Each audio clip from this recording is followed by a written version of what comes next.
Welcome to Vizag. Thank you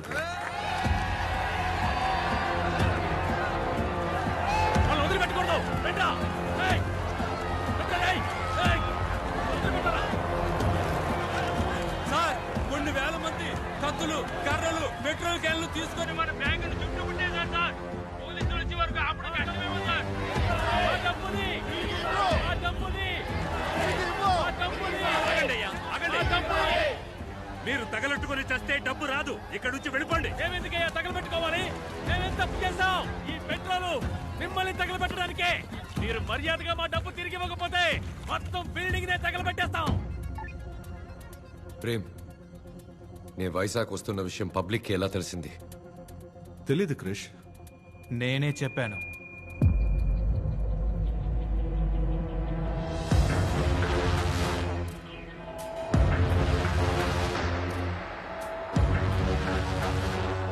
ఈ రోజు మీరు డబ్బు తిరిగి ఇవ్వకపోతే ఇక్కడి నుంచి ఒక్కరు కూడా ప్రాణాలతో బయటికి వెళ్ళలేరు.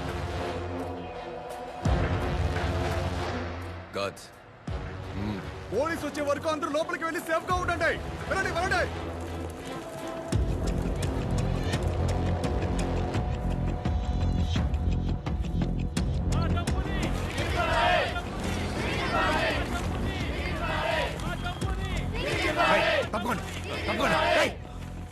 కోర్టులో కేసు జరుగుతుంది. అది పూర్తయ్యాక మీ డబ్బు మీకు అందుతుంది.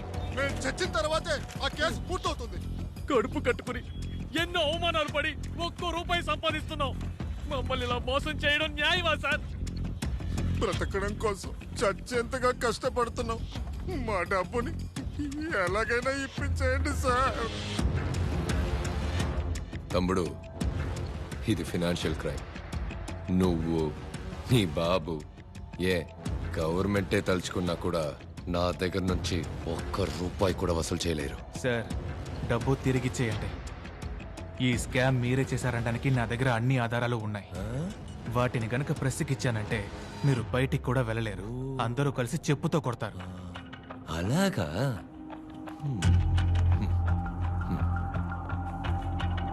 కొన్ని సంవత్సరాలకు ముందు ఒక క్రికెట్ టీం ఫ్రాడ్ చేసిందని బ్యాన్ చేశారు.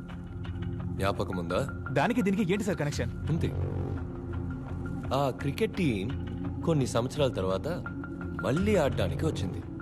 అప్పుడు న్యాయంగా ప్రజలు ఏం చేసి ఉండాలి? మీ మీద మేము పెట్టుకున్న నమ్మకానికి ద్రోహం చేశారు, క్రికెట్కి కళంకం తెచ్చిపెట్టారని వాళ్లే రివర్స్ అయి ఉండాలి, తిట్టుండాలి. కానీ ప్రజలేం చేశారు? పాపం ఎన్నో గంటలు క్యూల నుంచుని బ్లాక్లో ఎన్నో వేలెచ్చి టికెట్లు కొన్నారు. పోరాడి పోలీసుల దగ్గర తన్నులు తిన్నారు. ఈ టీం కోసం ప్రాణాలు కూడా ఇస్తామన్నారు. దీని నుంచి ఏం అర్థమవుతోంది? పబ్లిక్కి మంచిది చెడ్డది, మంచోడు చెడ్డోడు వీటి గురించి ఏ దిగులు లేదు. అదే విధంగా వాళ్ళు నన్ను మర్చిపోతారు. నేను మోసం చేయడానికి రెడీ అవుతాను, ప్రజలు మోసపోవడానికి రెడీ అవుతారు. పబ్లిక్కి వాళ్ళని ఎంటర్టైన్ చేసేవాడే లీడర్, వాళ్ళని ఎంటర్టైన్ చేసేవాడే స్టార్. సలహాలు ఇచ్చేవాడు కాదు, నీలాగా నీతి న్యాయం మాట్లాడేవాడు కాదు. మనస్సాక్షి లేకుండా మాట్లాడకండి సార్. డబ్బు తమ్ముడు, డబ్బు. ఒక అబద్ధాన్ని ప్రజలు నమ్మారంటే దాన్ని వ్యాపారస్తులు ఉత్పత్తి చేయడం మొదలు పెడతారు. నన్నేం చేయమంటావు? నేను వ్యాపారస్తుడినే. ప్రజల్ని నిజాన్ని వెతకమను, మంచి వాళ్ళని సెలెక్ట్ చేయమను. అంతవరకు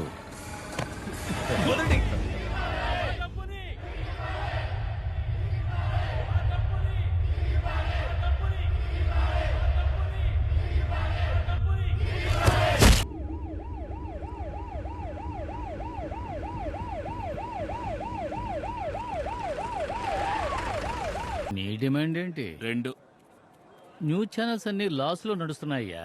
వానర్లు వేరే గత్యంతరం లేక రన్ చేస్తున్నారు. సగం ఓకే. లిక్విడ్ సరే, ట్రై చేస్తా మరి. ఏంటి సార్ 1,00,000 అడుగుతున్నాడు, మీరు ఒప్పేసుకున్నారు? ప్రభా, ఒకడేం చేస్తున్నావు నువ్వు? అడిగితే సీనియర్ గీనియర్ అని కథలు చెప్తావు. నిన్నొచ్చిన అబ్బాయి బెస్ట్ ఎంప్లాయీ అవార్డు తీసుకోబోతున్నాడు. 1000 రూపాయలు ఇంక్రిమెంట్ కూడా. అక్కడ ఎవరి వెనక తిరుగుతున్నావు? ఓ మెయిన్ సోర్స్తో మాట్లాడుతున్నాను madam. Life time live opportunity. కానీ 10 లక్షల రూపాయలు లిక్విడ్గా అడుగుతున్నాడు. బిలో ద బెల్ట్ దిగి ఎంతో ప్రయత్నించాను, అస్సలు తగ్గట్లేదు మేడం. ఓకే చెప్పు, ఇచ్చి పంపిస్తాను. Okay madam. నీ 1000 రూపాయల ఇంక్రిమెంట్తో నేను నాలిగేసుకోనా? Bloody fool. హయ్యర్ పోస్టులు మొత్తం అంతటా ఇలాంటి మేధావుల్ని వెతికి మరీ తీసుకొచ్చి కూర్చోబెడుతున్నారు. చావని, ప్రజలు చావని. నేను కొన్నాళ్ల వరకు ఏ హయ్యర్ పోస్ట్కి వెళ్ళాలనుకోవట్లేదు. ఏంట్రా లుక్, 1000 రూపాయల ఇంక్రిమెంట్, 10 ఏళ్ళ లిక్విడ్ వస్తుంది, తీసుకుని ఉంచు. అయినా మనిషికి ఇంత స్వార్థం ఎందుకు సార్? అదా బెస్ట్ ఎంప్లాయీ. స్వార్థంగా ఉన్నందువల్లే వాడు అసలు మనిషి అయ్యాడు. నేను బాత్రూమ్కి వెళ్ళేటప్పుడు ఓ గ్లాస్ తీసుకునిరా. ప్రభా, కొద్దో గొప్ప కంటెంట్ ఉంటే మా మొహాన్ని కొట్టచ్చుగా. బ్యాంకు ముందు సెల్ఫీ దిగి మీ ఛానల్ ట్విట్టర్ అకౌంట్లో పెట్టు. ట్రెండ్ అవుతుంది. ట్విట్టర్ వాడైనా సంపాదించుకుంటాడు. చూస్తున్నాను, చెప్పు. సార్, లైవ్ ఎలాగైనా కట్ చేయమని చెప్పి చైర్మన్ని కాపాడండి సార్. 15% కమిషన్ తీసుకోవడానికే తలపురాణం తోక్కొస్తుంది. మీరు అంత తేలిగ్గా 25,000 కోట్లు ఎలా కొట్టేశారా? మా బాబు చదువుకోమన్నప్పుడే విని ఉండాలి. సారీ నాన్న, బిఏ అమౌంట్లో సగం కావాలి, లేదా మీరే చూసుకోండి. నేను మీకు తప్పకుండా ఇప్పిస్తాను సార్, కాపాడండి ప్లీజ్. నాన్నగారు చదువా పవర్ అని అడుగుతారు కదా సార్. ఏం కమిషనర్ ఏంటి? డీజీపీ సెంట్రల్ మినిస్టర్ ఫోన్ చేస్తే తీవా? ఈ లైవ్ రాకూడదు. పోలీసులు లోనకు పంపు, ఆ నెత్తికొచ్చి. సారీ సార్, ప్రజల ప్రాణాలకు ఆపదొస్తుంది. చెప్పింది చెయ్యి, నేను చూసుకుంటాలే. మీరు చెప్పింది అలాగే టైప్ చేసి ఓ సంతకం పెట్టి పంపండి. పోలీసులు లోపలికి పంపిస్తాను. జీ విన్నారా? ఏం చేయమంటారు? ఎప్పుడు చేసేదే. మరి చేసేద్దామా? ప్రభా, ఈ పని చేస్తే 2 కోట్లు ఇస్తాను. సమజ్గా అర్థమైందా? సార్ ఎంత అన్నారు? 2 కోట్ల రూపాయలు. 2 కోట్ల? Yes, please help. డన్. ఏ ప్రభా, 10 నిమిషాల్లో లోపలికి వెళ్ళాలి. నువ్వు కెమెరా. నేనెందుకు లోపలికి? వెళ్ళాలి. మా సార్ లోపలికి వెళ్తే దుమ్ము దులిపేస్తారు. No doubt. వెళ్ళండి బెస్ట్ ఎంప్లాయీ. ఏం మాట్లాడుతున్నావు? నేను లోపలికి వెళ్తే ఛానల్కి న్యూస్ ఓడిస్తాడు. నేను ఇస్తాను కానీ మీరు వెళ్ళండి.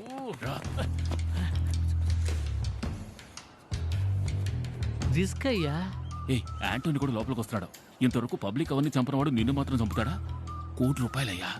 50 లక్షలు నాకు, 50 లక్షలు నీకు. 50 లక్షలా? సరే, అది చూసేద్దాం.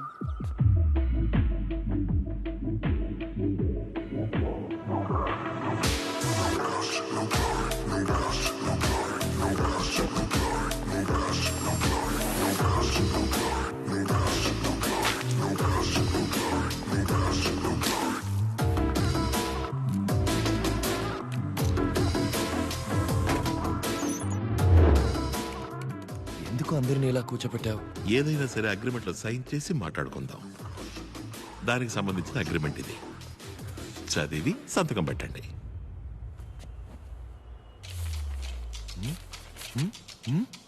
లెటర్స్ ఇంత చిన్నవిగా ఉన్నాయేంటి?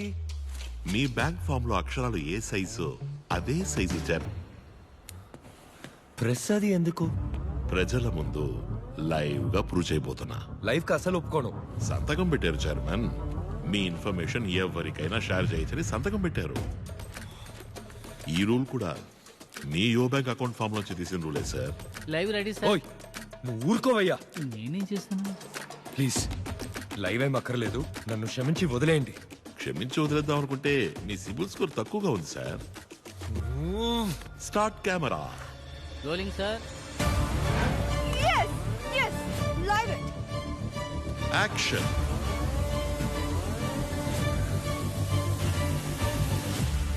నీ మ్యూచువల్ ఫండ్ లో ప్రజలు పెట్టుబడి పెట్టిన 25,000 కోట్లు ఎక్కడా? దానికి నా బ్యాంకుకి సంబంధమే లేదు సార్. ఫామ్ మీద మీ బ్యాంక్ పేరు రాస్తుంది. యో బ్యాంక్ రిలై మ్యూచువల్ ఫండ్ అని. అందులో మా షేర్ 40%. మిగతా 60% వాళ్ళది. సార్ పోనీ నేను అర్థమైన